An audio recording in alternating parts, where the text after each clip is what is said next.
starting this particular series where we are spreading just and taking an initiative to spread oral health awareness among the public. Welcome you. Very congratulations to. We are happy to see you here. Thank you, Yash. Okay, and so let me introduce everyone to Dr. Gajendra. He is a very renowned dentist, and he is currently having his clinic in Nagpur, and he has been associated with us for a very long time. So we are proud to have you here. So let's and the today's topic will be importance of oral health tips and how to maintain our oral health. So up to you, Dr. Sir. You can just start with briefing yourself. Okay. Let me introduce myself. Myself, Dr. Gajendra Yadav. I'm a dental surgeon. And my clinic is at Najafgarh. And today I take a webinar on the topic of importance of oral hygiene. Hello, everyone. And good afternoon. Yes, good afternoon, Doctor. Let's start. Yes, Doctor. Let me share the screen and we can start with the. Okay. What is oral hygiene? Oral hygiene is necessary to keep teeth and gum healthy. It involves habits such as brushing twice a day and having regular dental checkup.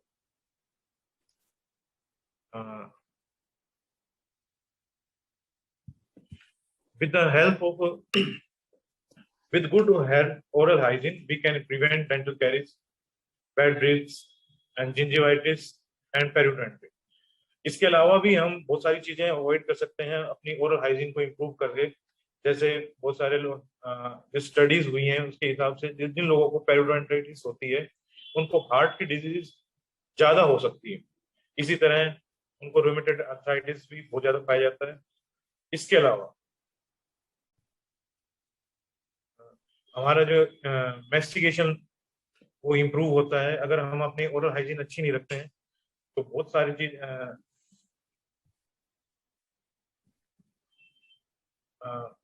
Bad breathes वगैरह की दिक्कत बढ़ जाती है. हमारी gingivitis होती है जिसके बाद हम पेरियोडोंटाइटिस हो जाती है जिससे वजह से मैस्टिकेशन अच्छे से नहीं हो पाता है जो बाद में हमारे इम्यून सिस्टम को भी इफेक्ट करता है क्योंकि बंदा अच्छे से खाना नहीं खा पाता है.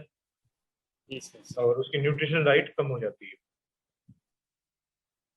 इन चीजों को भी हम अवॉइड कर सकते हैं अच्छी ओरल हाइजीन मेंटेन करके.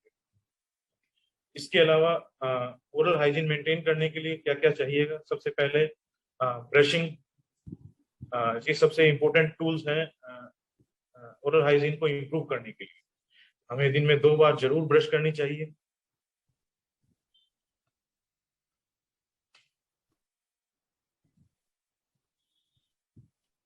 और ब्रश करते वक्त हमेशा ध्यान रखें कि हार्ड ब्रिसल्स वाला यूज नहीं करना चाहिए. या तो आप सॉफ्ट ब्रिसल्स वाला यूज करें या फिर अल्ट्रा सॉफ्ट ब्रिसल्स वाला यूज करें.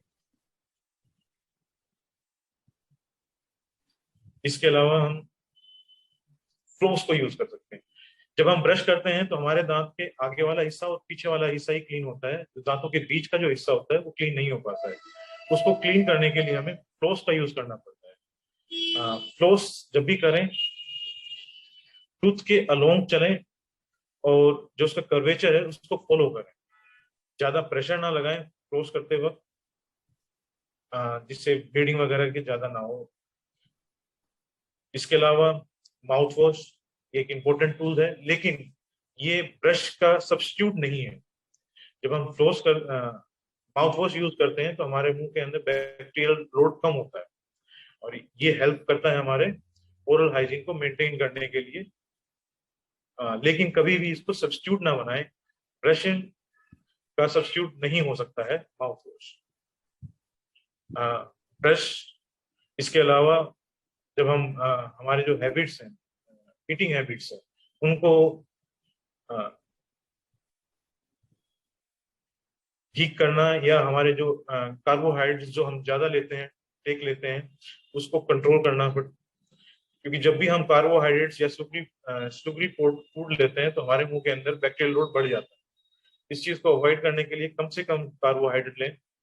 प्रोटीन बेस्ड फूड ज्यादा लें ताकि इस तरह की दिक्कत ना आए. अपने ओरल हाइजीन मेंटेन रख सकें हम ज्यादा से ज्यादा।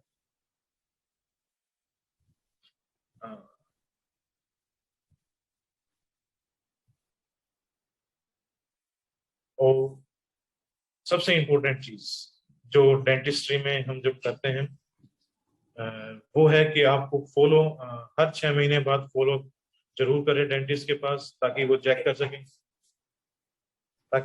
सकें कि आपको क्या क्या दिक्कतें हैं। आपके गम्स की कोई प्रॉब्लम तो नहीं है, कैविटी वगैरह तो नहीं है। हर 6 महीने बाद विजिट जरूर करें। अब हम इलोबरेट करते हैं कि कैसे कैसे ब्रशिंग करनी चाहिए। ब्रशिंग दिन में 2 बार जरूर करनी चाहिए। ब्रशिंग ज्यादा देर तक ना करें। ब्रशिंग का आइडियल टाइम 2 मिनट से 2 मिनट के अंदर अंदर ही ब्रशिंग करें। और जब ब्रश करें तो कोशिश करें कि वो उसको ब्रश को 45 डिग्री एंगल पे रखें गम्स लाइन के। और या तो आप सर्कुलर मोशन में ब्रश करें या फिर बैक एंड फोर्थ मोशन का यूज करें। ज्यादा हार्ड ब्रश यूज ना करें। जितना भी आप हार्ड ब्रश यूज करेंगे उससे की वजह से आप अपने एनिमल को हमेशा के लिए खराब कर सकते हैं, जिसकी वजह से आपको सेंसिटिविटी शुरू हो सकती है। आपकी जो गम लाइन है वो रिसीड कर सकती है। तो इस चीज का जरूर ध्यान रखें। ब्रशिंग इंपॉर्टेंट टूल है हमारे ओरल हाइजीन को मेंटेन करने के लिए। कोशिश करें जब भी आप ब्रश खरीदें उसमें देखें कि आप सॉफ्ट ब्रशेस या अल्ट्रा सॉफ्ट ब्रशेस वाला हो। जब भी ब्रश करें अपने हाथ की ताकत ना लगाएं, ज्यादा ताकत ना लगाएं, जिसकी वजह से हमारे दांत की स्ट्रक्चर खराब ना हो जाए। अपने क्योंकि 2 टाइम ब्रश करते हैं, करना बहुत ज्यादा जरूरी है। जब हम ब्रश करते हैं तो हमारे दांतों के ऊपर जो लेयर बनती है, बैक्टीरियल लेयर बनती है, उसको हम पेलिकल लेयर बोलते हैं, वो क्लीन हो जाती है, जिसकी वजह से बैक्टीरिया लोड हमारे मुंह में कम होता है। और जो हमारी प्रोटेक्शन लेयर है एनेमल, वो मेंटेन रहती है और इंटैक्ट रहती है। तो ब्रशिंग, इसके अलावा फ्लोस जब भी हम खाना खाते हैं तो हमारे दांतों के बीच में बहुत बार क्या खाना फंस जाता है। उस चीज को निकालने के लिए फ्लोस का यूज करना बहुत ज्यादा जरूरी है। फ्लोस को जब भी यूज करें टूथ की स्ट्रक्चर के अलोंग चलाएं, इंटरडेंटल दांतों के बीच में। ज्यादा हार्ड ना यूज करें उसको। और ये हमारे जो डेब्रिस, फूड डेब्रिस हुआ, कैल्कुलस हुआ, उस चीज को मेंटेन करने में बहुत मदद करती है। तो हर रोज खाना खाने के बाद एटलीस्ट नाइट में आप जरूर से जरूर फ्लोस का यूज करें। माउथ वॉश आप फ्लोराइड बेस्ड माउथ वॉश भी यूज कर सकते हैं, जो हमारे दांतों के इनेमल को स्ट्रेंथ देता है, स्ट्रॉन्ग करने में मदद करता है। इसके अलावा एंटीबैक्टीरियल माउथ वॉश भी हम यूज करते हैं। इस चीज को जब हम एंटीबैक्टीरियल माउथ वॉश यूज करते हैं तो हमारे जो मुंह के अंदर बैक्टीरियल लोड है वो उसको कम करता है। इसके अलावा वो हमारे अपर रेस्पिरेटरी ट्रैक्ट इन्फेक्शन है उस चीज को भी कंट्रोल करने में मदद करता है। इसके अलावा हमारे जो गले का इन्फेक्शन होता है उसमें भी उसको भी कंट्रोल करने में मदद करता है। तो आप माउथ वॉश यूज करें, लेकिन एंटीबैक्टीरियल माउथ वॉश जो क्लोराइजिन बेस है उसके को बहुत लंबे टाइम तक यूज ना करें, क्योंकि वो आपके दांतों को स्टेन कर देगा। इसके अलावा हम विटाडीन माउथ वॉश भी यूज कर सकते हैं। थर्ड वन आ जाता है जो इम्पोर्टेंट टॉपिक है जो हमारा, वो है शुगर फूड। जब भी हम खाना खाते हैं और लंच के बीच में जो टाइम मिलता है उसमें कम से कम कार्बोहाइड्रेट वगैरह या इंटेक करें। जितना ज्यादा आप कार्बोहाइड्रेट वगैरह इंटेक करते हैं उससे बैक्टीरियल लोड हमारे मुंह के अंदर बढ़ जाता है। कोशिश कीजिए कार्बोहाइड्रेट कम से कम ले, शुगर इंटेक कम करें। अपने खाने में प्रोटीन की डाइट ज्यादा बढ़ाएं, ताकि इस तरह की चीजें जो बैक्टीरियल लोड वगैरह है वो कम से कम रहे। माउथ वॉश को कभी भी अपने ब्रश का सब्स्टिट्यूट ना समझें। ब्रश का अपना इम्पोर्टेंस है, माउथ वॉश का अपना इम्पोर्टेंस है। दोनों ही इम्पोर्टेंट है ताकि हम अपने ओरल हाइजीन को मेंटेन कर सकें। जितना अच्छा हमारा माउथ ओरल हाइजीन होगा उतना ही हमारा जनरल हेल्थ भी इंप्रूव होगा और हमारी ओरल हाइजीन भी मेंटेन होगी। जब हमारी ओरल हाइजीन मेंटेन होती है तो हमारे बैड ब्रेथ वगैरह ये कंट्रोल हो जाती है, कैविटी लगने के चांसेस कम हो जाते हैं, जिंजिवाइटिस जो मसूड़ों की दिक्कतें हैं वो कम से कम होती है, पेरियोडोंटाइटिस जो हमारे जिसको हम पायरिया भी बोलते हैं उसके चांसेस बहुत कम हो जाते हैं। इसके अलावा जब हम अपने ओरल हाइजीन को मेंटेन नहीं करते तो हमारे मुंह के अंदर बैक्टीरियल लोड बढ़ेगा, जिससे बैड ब्रेथ इंक्रीज होगी, जो जिंजिवाइटिस और बाद में पेरियोडोंटाइटिस में कन्वर्ट हो जाती है। जितना ज्यादा हमारे इंफ्लेमेशन होगा मसूड़ों में तो वही बैक्टीरिया हमारे ब्लड वेसल्स के थ्रू हमारे ब्लड सर्कुलेशन के अंदर आ जाएगा, जो बाद में आपके कार्डियक डिजीज को बढ़ा देगा। इसके अलावा आपको चांसेस हो जाएंगे रूमेटॉइड आर्थराइटिस वगैरह होने के। इसके अलावा आपके जनरल इम्यून सिस्टम है वो भी कमजोर हो जाएगा, जिससे आपको बीमार होने के चांसेस और ज्यादा बढ़ जाते हैं। इसके अलावा जब हम हर 6 महीने के बाद अपने डेंटिस्ट के पास विजिट करें, वो आपके पूरे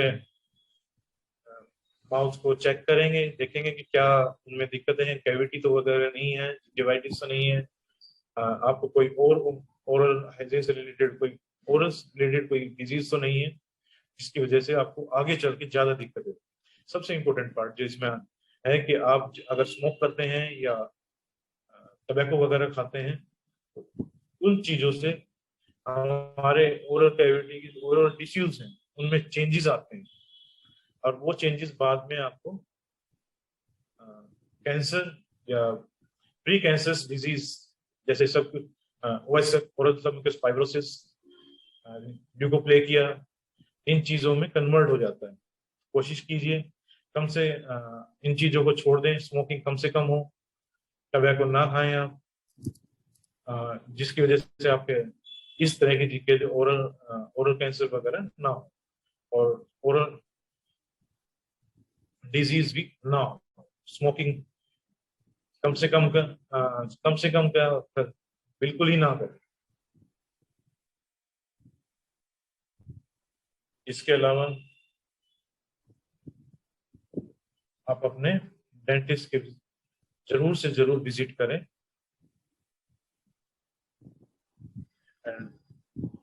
thank you.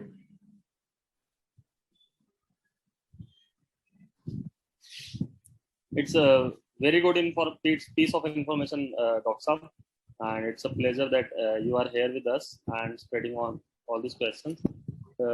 We can have some certain question answers round. हाँ बिल्कुल बिल्कुल। Guys, if anyone like attendant here like at present want to ask any question about the oral hygiene, so you can ask Dr. Gajendra directly.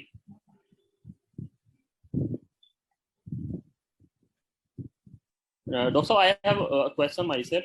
As it is stated by WHO, like बोलते रहते हैं सारे doctors, मैंने पढ़ा भी articles में कि like एक साल में 2 बार जरूरी होता है डेंटिस्ट को दिखाना। बिल्कुल बिल्कुल, हर 6 महीने बाद एक डेंटल विजिट होनी चाहिए, जिससे कि हम चेक कर सकें कि किसी बंदे को कोई ओरल डिजीज या कैविटी वगैरह ना हो। अगर है तो हम उसको उसी टाइम ही हम उसको रोक सकते हैं, प्रिकॉशंस, जिसकी वजह से उसके जो बाद में जो डिजीज कॉज होती है वो लंबे टाइम तक भी चलती है, ट्रीटमेंट लंबा भी चलता है। और तो उसके अंदर doctor my question is like कुछ लोग होते हैं ना कि अपने आप को लगता है कि हेल्थ को लेके काफी पॉजिटिव एंड कॉन्फिडेंट फील करते हैं, they have white teeth and all, and उनको लगता है कि उनको कोई प्रॉब्लम नहीं है, तो लोग 2-3 साल नॉर्मल है कि 3-4 साल तक तो लोग विजिट ही नहीं करते हैं। तो क्या उसके अंदर लाइक उसके बारे में आप क्या कहना चाहेंगे?